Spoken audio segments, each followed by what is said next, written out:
ఉందా? ఫోన్ వచ్చినా చాలు. ఓకేనా? నా పేరు వచ్చేసి లావణ్య, మాది వచ్చేసి బ్రేక్పట్నం. నాది బిఫోర్ మెసేజ్ అంటే ఇప్పుడు కూడా కంటిన్యూస్లీ ఉంది జాబ్ కాదు బిజినెస్. నాది జాగృతి బట్టల షాప్ 12 ఏళ్ళ నుంచి చేస్తున్నా. 25 లక్షలతో స్టార్ట్ చేసిన నా బిజినెస్ 12 ఏళ్ళు ఎప్పుడు పెడితే ఇవాళ దాదాపు ఒక 2.5 కోట్ల స్టోర్ ఉన్నారు. నా అండర్లో 8 మంది వర్కర్స్ ఉంటారు మా షాప్లో. ఒక 86,000 జీతాలు ఇచ్చుకుంటూ సక్సెస్ఫుల్గా షాప్ రన్ చేసే ఒక బిజినెస్ ఉమెన్ని. ఇక్కడ ఎంతమంది బిజినెస్ చేసే వాళ్ళు మేడం? నెలకు ఒక 2 నుంచి 3 లక్షలు సంపాదించే ఇంకా రన్ చేసేయండి. నేను విన్నా. అయినా కూడా నేను వెస్టేజ్కి వచ్చిన. ఎందుకు వచ్చినంటే డబ్బులు ఉన్నాయి, కార్లు ఉన్నాయి, భూమి ఉంది, ఫ్లాట్లు ఉన్నాయి, ఎవ్రీథింగ్ అన్నీ ఉన్నాయి నాకు. అయినా కూడా వచ్చిన. అంటే నా బట్టల షాప్ ఏముంది, 3 జనరేషన్ నాకు లేదు. నా పిల్లలు చిన్న పిల్లలు. మా సార్ వచ్చేసి Andhrajyothy reporter. Next real estate చేశాడు, బిల్డర్.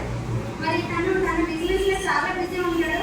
నేనేదో చిన్న బిజినెస్ స్టార్ట్ చేద్దాం అనుకుంటూ చదువుకున్నా. మంచి చదువు చదివిన, గ్రాడ్యుయేషన్ ఎంఎస్సీ మైక్రోబయాలజీ జరిపింది. అయినా కూడా మంచి మంచి జాబులు వచ్చినాయి. మా ఇంట్లో వాళ్ళకి ఇష్టం లేదు నన్ను పంపించడం. మరి ఇంట్లో కూర్చుంటాం అమ్మడం ఇంత చదువుకొని వేస్ట్ బాబు అని చెప్పేసి బాధ అనిపిస్తుంది లేదా?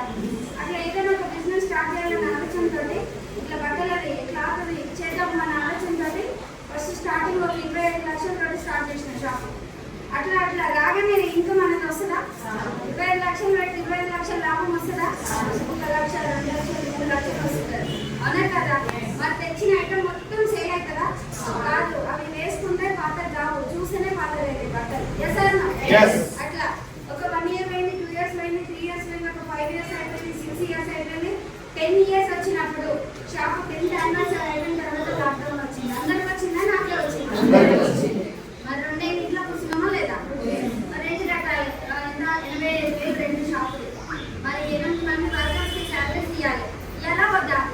మరి నన్ను నమ్ముకొని నెల నుంచి వర్కర్స్ నా చేతికింద లాక్డౌన్ వచ్చిందని డబ్బులు చెప్పదు బాగుంటుందా? సరే 10,000 ఇచ్చడం కనీసం 5,000 ఇవ్వాలా ఇవ్వద్దా? సార్ ఇవ్వాలి కదా. మరి చూడండి 2 ఇయర్స్ మరి నేను ఎంత సరే ఇంకో కొంచెం వేయచ్చు. మరి అది తీసి మళ్ళీ 2 ఏళ్ళు కట్టాలా వద్దా? 2.5 లక్షల రెంట్ కట్టినా నేను 2 సంవత్సరాలలో. ఓకేనా? నాకు అక్కడ వెస్టేజ్ ప్లాట్ఫామ్ నాకు పరిచయం లేదు. కాకపోతే తెలుసు డైరెక్ట్ సెల్లింగ్ అంటే ఇట్లా ఉంటుందని తెలుసు, కానీ వెస్టేజ్ ఉందని తెలీదు. అట్లా ఒక 2 ఇయర్స్ కంప్లీట్ అయింది. అంత బాగానే ఉంది. మళ్ళీ రీఓపెన్ అయింది, లాక్డౌన్ అయిపోయింది. మాస్కులు పెట్టి కూడా బిజినెస్ స్టార్ట్ చేసిరా చేయలేదా? మరి దమ్మున్నోడేమో రెంట్లు కట్టిండు, నాలుగు ముందుకు వెళ్ళిండు. మరి చేత కాన్నాడు బయట నుంచి డబ్బులు ఇంట్రెస్ట్ తెచ్చిన వాళ్ళు షాపులు తీసేసిరా తీసేయలేదా? 100 షాపులు ఉన్న చోట 2 మిగిలినాయి గట్టిది. మొత్తంతా రాలిపోయేది. పోయినా పోలేదా? మరి ఆ 20 షాపులు ఉన్నాడు. మరి ఇవన్నీ ఇంత బాధ కూడా గడుపులో పెట్టుకొని మళ్ళీ స్టాప్ పెట్టాలి. 2 ఏళ్ళ కింద షాప్ పెడితే షాప్ రన్ అయ్యి కదా, మళ్ళీ షాప్ పెట్టాలా పెట్టద్దా? మళ్ళీ 50 లక్షలు ఇన్వెస్ట్ చేసి మళ్ళీ దాన్ని రీఓపెన్ చేసి మళ్ళీ పర్ఫ్యూమ్లు అన్ని కొట్టి మళ్ళీ షాప్ ముందుకు తీసుకోవడం జరిగింది. ఒక 1 ఇయర్. ఓకేనా?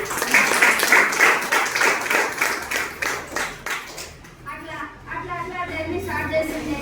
అరే దీంతో ఇంకేదైనా ఉంటే బాగుండే. మళ్ళీ లాక్డౌన్ వస్తే మళ్ళీ ప్రాబ్లం అవుతుంది. చదువుకునేగా ఏడే మంచి వ్యక్తి నేను జాబ్ చేస్తా. నేను ఒక ఓనర్, నేనే బాస్, నాకు ఒకటి బాస్ లేడు. మళ్ళీ జాబ్ చేస్తే అమ్మాయి అయిపోయి నాకు మళ్ళీ వచ్చింది అని అంటారు. సరే పక్కన కోసం కాదు, మన ఇంట్లో కోసమే భయపడతాం ఫస్ట్. అవునా కదా?